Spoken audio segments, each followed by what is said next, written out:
Welcome to NASDAQ Trade Talks, where we meet with the top thought leaders and strategists in emerging technologies, digital assets, regulatory landscape, and capital markets. I'm your host, Jill Malandrino, and joining me on the desk at the NASDAQ Market Site is Max Cabasso and Chris Dearborn, Managing Directors on the NASDAQ Market Intelligence Desk, Chris Englebert, Founding Partner and CIO of Englebert Investment Advisers, and Steve Quirk, Chief Brokerage Officer of Robinhood. We're here to discuss retail trading trends and investor behavior following what's been a volatile end to the first quarter of 2025. It's great to have all of you guys with us, as always. Q, talk about March Madness, right? March Madness. March Madness. Now that we're into April, based on the data that you're seeing over at Robinhood, how were retail traders digesting this environment?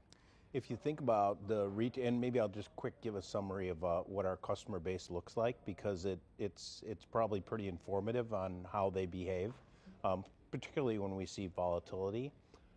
They're quite young, so average age is just over 30. 25 million customers, half of them are first-time brokerage customers.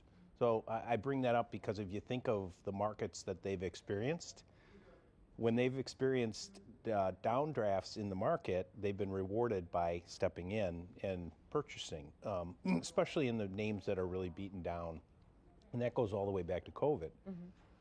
So what we saw initially was people stepping in and taking advantage of what they thought were attractive prices. But now I'd say it's tempered a bit.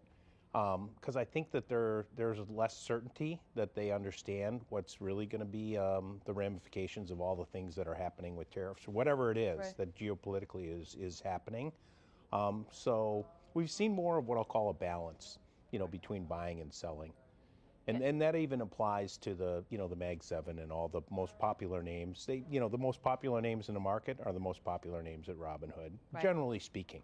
So like the Teslas, the Nvidias, the Amazons, and everything associated there. And Chris, it's interesting. We've spoken about this before, where I'll even call it before COVID, but since the financial crisis, there was so much liquidity in the system. There is a generation of investors and advisors, for that matter, that have not advised or invested through a prolonged period of volatility. Right, you're absolutely right, Jill. So I'm going to kind of make a call here now. We talked about this a couple of years ago. Everybody's really focused on the Mag 7 stocks. It's been the trade to be in. You bought them in 2022 when they were beaten down. You're rewarded for holding them.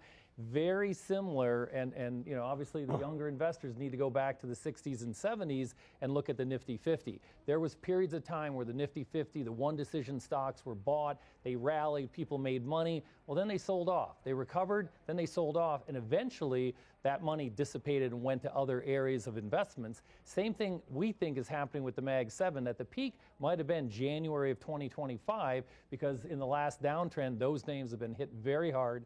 The charts do not look good.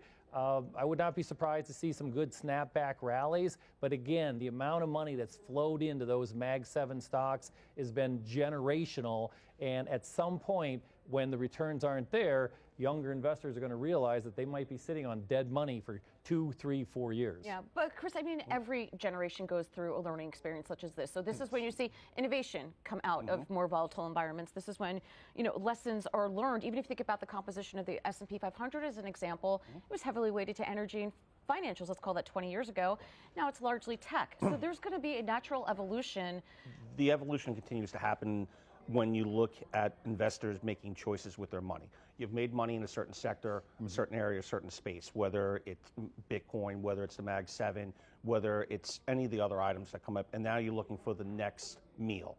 And the question is, what's the next meal going to be? The indexes always have evolution coming through, especially when companies start to lose their market cap. They have to get taken out. They lose their business lines, and that changes. And that's just the evolution of business.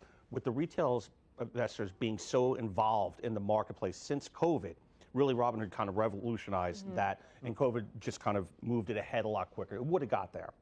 It just moved it ahead very quickly, and which goes to some of the other items we were talking about before too, pulling ahead. And with that, they're not going away because the market is very accessible to them. It's very easy to trade on your phone. And when you look at that, you're looking at what are people talking about today. To Chris's point, the Mag 7 has been everything for 2024 across the board, even though the other sectors have done very, very well, especially last month. You had 7 of the 11 S&P sectors actually positive for the month. where they're going to put their money. They're still looking for that next trade. And whether it comes into mid caps, which is actually a good space to be in right now, whether it starts to look to industrials as we start to build up here in the United States a little bit more onboarding manufacturing, whether it turns into restaurants, consumers, it's going to find out. We still need to find out what happens politically with the tariffs and other items. But once that starts to straighten out, maybe 6 to 8 months down the road, the Mag 7 may not be the trade that these people start to flood into. Right, anymore. but you know what, Max? There's always going to be a wall to worry for the market to climb, right? So we had COVID, that accelerated the cloud trend. Then we had, imagine the story with generative AI didn't exist November 2022. That accelerated a lot of trends. So whether it's an acceleration of a trend or you're thinking about other areas or derivative plays off of it, the market is going to continue to function as such. That's what it does. Yeah, of course. And we've talked about it, I feel like now for 2-3 years, whether that's potentially in the small caps that potentially catch a wind here now that some of the money's coming out of the Mag 7. There's always going to be something that catches up. Bonds rallying a bit potentially. There's always something, and given the nature of how quickly the returns have come, there is still, again, we're slightly down now for the year. We're lower for the year, but after the last 2 years, 40% rally in some of these names and some of the indexes. There's still money there. People are still sitting on profits that it's getting rotated. So there will be something, again, small caps potentially that no matter what happens with the tariffs that are not global businesses, they're U.S. focused, they're not going to be impacted. You've seen a lot of names that have been hit on just the broader tariff concerns that really don't have concerns about tariffs, that are U.S. based, that have their customers in the United States. They've kind of just all been lumped together. So that narrative potentially will change where we start to get that rotation. And again, large sums of money need to be put to work. Maybe this is the year that those small and mid caps, like we talk about, catch that second wind. You see that, okay, U.S. focused companies that aren't this global, that don't have the global reach, they're the ones that could potentially benefit from this. A lot of those I would also make the point that there is recency bias, right? Oh, yeah. And what we saw over the past couple of years, it's an anomaly to see double-digit returns as high as they were in these indexes. That's why we talk about averages of 7 to 8%. I think it's important for investors, especially newer investors, to recognize that and understand, some market history. Yeah, I think the interesting things that have happened over the last, unfortunately, I've been in this business too long, but the percentage of what's happening from an investing standpoint that is retail has grown pretty dramatically, which is cool. It's very cool. And their influence is cool. It's cool that they have an influence on what's moving and how it's moving. But I would also say, that the same way that we talked about that phone also gives you access to information much quicker than you used to. I'm not waiting for a research report to figure out that I need to take profits on something. I can see it real time, right? And so they become very adept at taking, like, to your point, some of these stocks are up 40%. They'll take a chunk of that as soon as they see gains that they think are acceptable and rotate out of that and move into something that's been depressed, or just park it in 4% cash. I mean, they don't need to be in the marketplace. And so at some point, they'll put that back to work. But I just think the retail customer has become very savvy. And they have a good understanding of what works, and they're quick to get out of things that maybe don't work. Yeah, and Chris, you had alluded to this before about platforms like Robinhood who have pioneered this. Think of the tools and the technology that are available today relative to when we all first got on the desk. So different. I mean, does it even compare to what we had on the institutional side? We were just talking before off camera, trading eighths of a dollar, steenths of a dollar, nickels, pennies, sub-pennies, right? The evolution just continues. So the question is, what's next? But to Max's point before, to shift gears a little bit, we're talking about the small and mid-cap names. There are plenty of companies there that are cash flow positive and growing that are really undervalued, especially with this market sell. This was a baby in the bathwater type of item with the mid-February sell-off on the tariff news. And with the Fed being kind of on the sideline, labor market, teetering a little bit, but not awful. We'll see what happens on Friday with the farm payrolls. But spending is still there, and inflation is still growing, right? So people are still out there putting money to work whether they want to or not. But if you're going to put money to work in the markets, maybe it's not in the mega caps. Maybe it is into the small mid caps that are profitable. Or if you want to take a shot, some of the broader indexes in Encompass, like the Russell, 40% of the companies there are cash flow negative, 60% are positive. You could take a shot there as well. So there's a lot of opportunity there that a lot of people don't didn't even know when we started in the business. Well, which is funny. Right? Speaking of starting the business, I've known him more than half my life. So that's how far back we're going when I'm talking about, I mean, we didn't even have online trading. No, it was on the phone. You had to call down, right. You had to, cross the line and make the trade. Right, and so it's amazing when you have, platforms like Robinhood now, where it's literally like in your hand. We didn't even have these institutional tools on the desk. But Chris, what I think is interesting, especially with the more savvy traders these days, they're always looking for that needle in the haystack. So this could be an exciting time for them to think more about not necessarily timing the market or buying the dips, but finding those needles. Right, and Jill, you make a good point, and I like what's going on with Robinhood, because obviously, the democratization, it used to be big institutional pension funds, and they were always doing everything, but I always come back to my sports analogy, and I think what's going to happen with this current generation of investors is that whenever you look at a sporting event, basketball, football, baseball, etc., there's all kinds of coaches on the sideline. We have more coaches for everything from quarterback coaches to first base coach, whatever the sport is. You have all these coaches, and we see a lot of younger investors come in going, hey, I got started on Robinhood. What are you seeing as a senior advisor? What's your take? And they don't have the knowledge base to frame what's going on in the U.S. economy. So, for example, 2018, January, February 2018 was the last time we had the Trump, tariff tantrum. Market was down 12%, bottomed on April 2nd, and turned right around and proceeded to rally. So, you almost have to be a student of history in order to say, here's where the next opportunities are. And again, I think it's coming more quickly, which is good, but one of the things I always caution people about is that when they're trading their own money or trading their own account, is they can make a lot of money quickly. They can also blow themselves up very quickly too.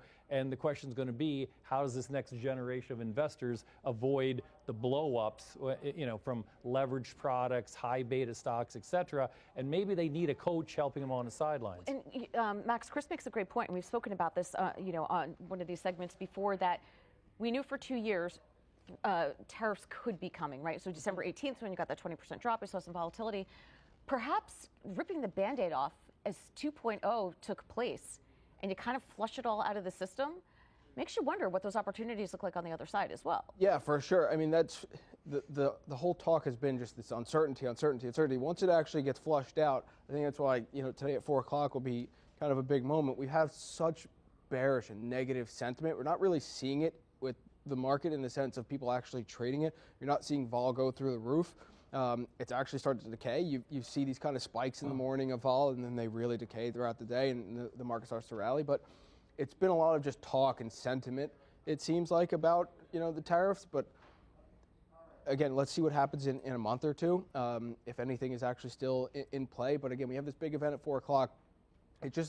I think the talk has been louder than the action in terms of the market of what's actually happening. You just hear a lot more about it. Yeah. But you haven't really seen this a big wave down either in the market. It's been kind of this slower, trickling down. We have a couple of down days that are a bit sharper, but we haven't seen a big flush out.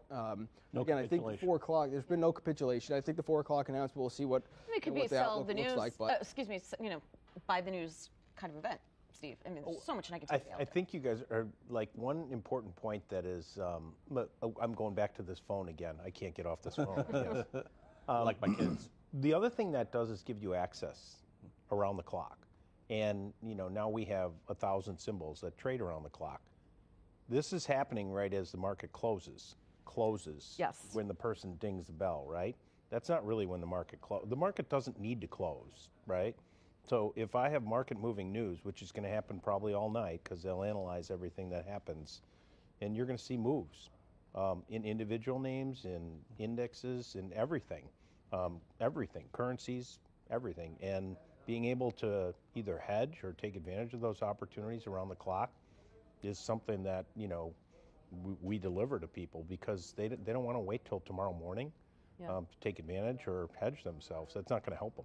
Well, Chris, why we have you here, because it is April, from an advisor perspective, AI and taxes, speaking of AI. Yeah, so, obviously AI has been all over the news. How we're going to use it, we don't know how to use it, but interestingly enough, we're getting the use of AI around the edges in unexpected areas. And what I'm really excited about is that we use some software to help our clients analyze when they should take Social Security, what tax rates they're in, et cetera.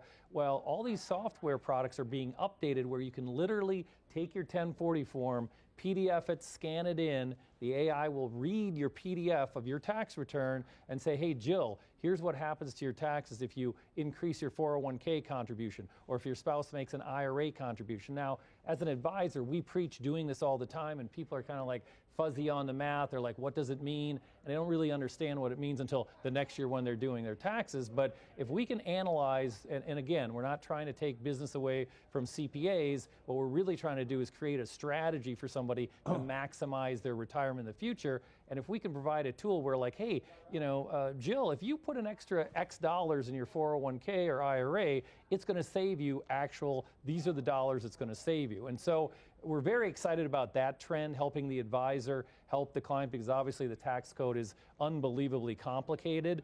Yeah. And if AI can help us analyze the tax code to save tax dollars, it's a win for everybody. So there's a couple things here. And I remember during COVID you saying that, you know what, Zoom, this new technology, it's been great for me. I could see my clients more. It frees me up to do more. If you have this kind of software and technology, it allows you to do better research, spend more time with your clients, open up more possibilities. So it's interesting to see the older guys in the business, how you've been evolving with the environment as well. I remember you telling me, like, Zoom has totally changed our practice. Like, I'm more accessible, but it's not eating up more of my time. Yeah, exactly. And I think what it's allowing us to do is be that coach to more, you know, I don't want to use the word financial coach, but what's the strategy? What are you trying to do with your money? And people are really looking for that. They're like, okay, I've got this money, and I call it the round numberitis. When people start getting $100,000, $250,000, $500,000 of net worth, they're like, can you help me with this? Because I just had this conversation this morning with a client. He has over $1 million, and we had been getting more defensive throughout, you know, the end of